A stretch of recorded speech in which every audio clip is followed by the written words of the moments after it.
Hey guys, so today I got another review for you. That's on the Bachmann DCC equipped GS-4. And so here I have all three of the versions. The Freedom Train version though is an older Bachmann Plus version. I just wanted to show it to you just as a reference kind of, just so you can see all three. But I'm not actually going to show you all the details and stuff, just so you can see all three of them lined up. And the middle one's a post-war or war baby Southern Pacific GS-4, and that's probably the one I'm going to mainly show you, because the one on the end, the daylight and the daylight scheme, I did a little bit of work on. I put a new decoder in it because the decoder burnt out, and I put some white in and added cab figures. So I'm going to show you the middle one because it's the most original. You can usually find one of these engines on the internet for between $150 and $250 with the DCC equipped version, or just the older version. That's the Bachmann Plus, that is kind of the same. It's not quite as detailed, but it has smoke and it's only DC, and those are usually about maybe 80 to 120 depending on where you find them. So yeah, here's the two main versions I said I was going to show you. And so like I said, I put a new decoder in this one, the daylight. Okay, so now I'm going to go through some of the details with you. So on the front here you got the headlight, and these headlights both work, and they're not independent, and this one doesn't have a Mars light. They're just both on all the time when you turn the headlight on. But it is a nice yellow headlight. And you have a wire grab iron right here that looks pretty nice, and safety tread on the walkways, which is really nice. And here's the air horn, the coupler cut lever. Here's a working coupler. I bet you could replace with the dummy coupler, because all it is just a normal coupler box. And you have the marker lights up here that don't work. Another grab iron right here, and then one's supposed to be right here, but they haven't molded in, which I don't like. I mean, it makes the engine cheaper to make it this way, but I just wish they would have added that one. And it has 4459 right here, and right here on these number boards. These number boards don't work. Up here a little higher you have the smokestack, and you have this coupler, the hoses on the front. The cowcaster is just silver, which I'm pretty sure that's how it's supposed to be. Here's more safety tread down here. This engine's kind of dusty, so I'm sorry. But yeah, and you got to keep in mind that this engine is probably the cheapest daylight with DCC on the market you can get, besides the older Bachmann one that doesn't have DCC. So here's the side of the engine. You have a little red valve right here that is molded in, but it is painted red, so it looks pretty good. You have this wire along the side. Here's the number board, and it doesn't have nothing on it, which kind of sucks, but you know, I guess it's fine. You could always put a decal or something on. And more safety tread along the walkway, some steps up to get here, little grab iron. You have this ribbing along the side, a really nice panel. Down here by the wheels, air pumps right here. The cylinder's up here, and it does have a silver face on it. And you have all of the running gear, which looks pretty good. And this skirting looks good. It doesn't come off or anything, which I don't think any of them do. Like on the models, like even the MTH1 or Broadway Limited, they don't. That'd be kind of cool feature though. And then you have more steps back here, barely in frame. 3 dynamos or steam generators, because all these were passenger engines, like they were primarily used for passenger trains, and so they had a lot of steam generators for electricity. Here's the trailing truck. It's just one molded piece, and the cylinder and stuff is all molded in. So all of these engines are the exact same, they're just painted differently. So I only really need to show you the details on one, and you can kind of see the paint scheme already on the Daylight and Freedom Train. I'll go over it quickly though. So yeah, that's pretty much all for this side. Really nice riveting on the skirt and pretty nice wheel detail. One of the cool things is usually on the more expensive die-cast engines, the axle is still silver, which really bugs me. And it's not that hard to fix. It is a little bit, but this one is painted black. And on the daylight, it's actually got stars and stripes. Like, it has stars on the middle and then stripes around the outside. So that's kind of cool. So the cab may be one of the worst parts of this because it's just kind of open. It doesn't look the best. That's why on the daylight, the top of this pops off. So on the daylight, what I did is I glued a piece of plastic in here, a clear piece of plastic for the window, and one in here too. And that made it look a lot nicer. And I put a cab figure in here. So that made it look really good. And then down here you got the trailing truck, which looks good. Got a roof fan on the top. And you have a pipe right here that's made out of plastic, but it is kind of fragile, so you got to be careful. And you have the ladder going up to the cab, and these break pretty easily, so you got to be careful. And see, might be kind of hard to see, but that flex is pretty good. And these are separately applied plastic pieces, it looks like.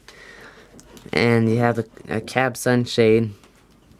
Like I said, the top of this just pops off to get into the cab, unless somebody glued it on. It doesn't come off that, like it doesn't take that much for it to come off. And so then on the back of the tender you have some grab irons, like some handrails right here, and a deck plate on top. And back here, like right here, it's kind of hard to see, but you got a hatch and then another little thing. So it makes it kind of hard to access the inside. One thing I do like about this is the inside is open, so if you want to get in there to detail something, it's not that hard to. You don't have to worry about having the motor or anything in there to get in your way. But it doesn't have a boiler back head, which you can't see it a whole lot anyway, but it would be cool if it was in there. It wouldn't be too hard to add one if you had one on hand from something else. Yeah, and then down here you have some little tiny numbers that are legible. They do look pretty nice. The printing on this actually is pretty good. The paint's pretty crisp too. Like, I'm sure there's some small voids, but especially on this because it's all black. There's not a whole lot besides the decals or, well, just the paint. And you have, like I said, the hatch here, which looks nice. And the riveting. This reminds me a lot of the cab forward tender, except this back part over here, I'll show you in a minute, isn't rounded on the cab forward tender, but the front of it's pretty much the same. Down here you have the trucks, which look pretty good. So you can see they're all molded in, but you do have the springs and the oil boxes or whatever, the grease boxes for oil, for lubricating the roller bearings. And I think you have, this is a brake cylinder right here that's molded in. And you have wheels, metal wheels. And on the daylight they have a white rim on them, which looks really nice. And you have really nice rivet detail. So you can see, there's a closer look at this writing. There's more rivets on the top, more riveting. And yeah, this tender doesn't have a whole lot on it, but it's not really supposed to. Streamlined engines don't have as much detail. This is either semi-streamlined or streamlined. Anyway, and so you have this little box that's molded in. Here's the back truck, and like I said, on the cab forward, this part isn't rounded, I don't think. But anyway, you got a good walkway up on the top, and you have these water hatches, which is nice. This little box, I'm not sure what it's for. You have a wire, it's not necessarily a grab iron or a I guess it's more of a handrail that runs along this part of the tender. It looks really nice. And so yeah, then moving back more on the tender, you can see you have the ladder.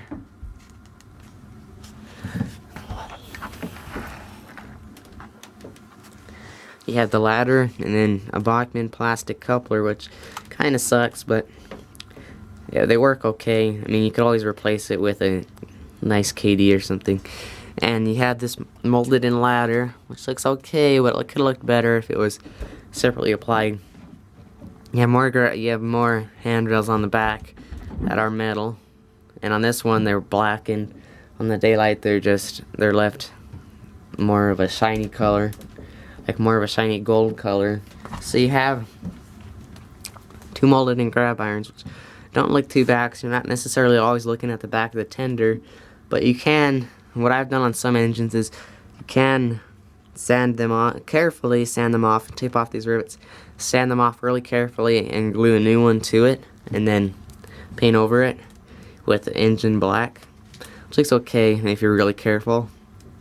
There's another separately applied grab iron right here, and here's the taillight, which is a nice gold color. The decoder is in the tender, by the way, and it says 23,500 gals or gallons, I guess, for the water. Here's the coupler again, and same. It's pretty much the same on the other side. Okay, so here's the other side of the locomotive, and on this side you have, I guess, the throttle thing, and this isn't supposed to be molded in, but it is. And one thing that you can do with these, though, which makes it look nice, is you get a little bit of black paint that's not engine black. It's a different shade of black, and you carefully put it on the surface of here, and it makes it look like it's raised in a separate piece, which is nice. And you have the builder's plate right here, which is painted gold, but it doesn't have any of the stuff on it like when it's built, or it doesn't say lima like it's supposed to. And here's the number board again. There's little doors on the side, like I think you saw on the other side of the skirting, and then this is what they call, I think, a skyline casting that they put on these, and they also put them on MT4s, which is kind of a 482 mountain version of this, which they also painted in daylight colors, but it's just a little smaller. And there's quite a few other differences, but they kind of treated them the same in the sense that they painted them both in daylight colors and put a skyline casting on both of them. It's kind of just like an earlier daylight, just not a 484. I wish they would have not molded this in, because that's probably, like, they do this on a lot of the cheaper engines, like old Riverosky engines and a lot of the other Bachmann engines. They did this too, and I haven't really found an easy way to fix it besides if you're really careful and sand it and cut it off and put a new one on and repainted it. It'd be tough, but I don't think it's impossible. I've never tried it. And again, you have this grab iron that's like this handrail that's molded in. I don't think it's supposed to be. And here's the marker light again. It's kind of hard to see it up at the front. It's silver, and it doesn't work. And I'm pretty sure these are 80-inch drivers, maybe a little smaller than that. Most 484s were built for speed because they had a four-wheel leading truck, big drivers, and they were rigid locomotive. So they were mostly built for speed, and that's why you won't see most 484s on doing freight service, because they were designed for high-speed passenger trains. So that's why you see mostly articulated engines and then like Constellations and stuff with a two-wheel leading truck, because it couldn't make it around the corners as fast. And the articulated engines were articulated, and only rigid engines could make it around the corners like as good, or anyway, so these weren't designed to be a passenger train. Same with the FEFs and Class J's and pretty much any other like 484 you think of was built for that. And so up here you have the whistle and stuff. It's kind of hard to see. I'll show you in a minute. So that's pretty much it for this side. So here's the top of the locomotive. You have a single smokestack and a hatch on the top right here, and I bet this is a steam dome, and some of the like the valves, and a whistle right here, and on the top of the cab you have a vent and then the way to get up on the tender. And here's some hatches and the steam generators I showed you before. Okay, so here's the daylight. I was just gonna go through it real quick so you can see the different coloring, the different like coloring styles that they used on this one. So, like I said, all these handrails are more of a gold color, and this air horn is actually gold instead of silver like it is on the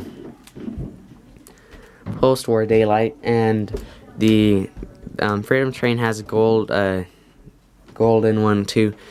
And so yeah, the face is pretty much the same. Okay, so here's the side of the locomotive, and I'm gonna continue quickly with this, just because it'll save us time, because it's pretty much all the same, just a different color. So it says daylight up here with a fancy symbol, and you have the side of the boiler with the red on it, and then the orange is on this, and it's black, a little stripe of silver, so it's black, silver, red, and then orange on the skirting, I guess. And down here on the wheels you have, it's kind of being blocked right now, but there's a little star on the middle of the wheel, and then it has a white stripe on the rim of the wheel. I added a cab figure in and put some windows in, like I said. And so yeah, and then the coloring continues on the back of the cab and the front of the tender. And it just says the 4446 on here instead of on the other one it says 4459, and then has like little lettering under it. So here's the back again, and it just has the same paint scheme. Continues all the way around the engine, and it has this gold grab iron on the back again. Here's the headlight, and I think I see a little void in the paint just right here where it goes over the headlight. The wire grab irons again on the back for the handrails, molded in ladder like on the other one. So, like I said, I added cab figures. You can see this guy's opening the window, and so yeah, that's pretty much about it. Now we can see how it runs.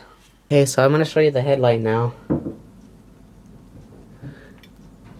So you can see it's a nice kind of orange yellow tint to it, and it looks pretty good for a headlight. The taillight's pretty much the same. So here's the taillight. You can see it's just a nice yellow orange. Okay, so now I'm going to show you how it runs. So this is one speed step, and you can hear the motor is a little loud. I think I just need to lubricate the insides better when I open it up. And now I'm on about 16. You see it starts coming a little quicker. It's a little noisy, and it doesn't have sound. It's just DCC equipped. I wanted to show you how it comes out of the box. And like with most steam engines and even diesel engines, when it goes backwards, it is a little louder. So yeah, that's pretty much it. You can see once I get about 18 is when it, like over 15, it starts getting a little faster.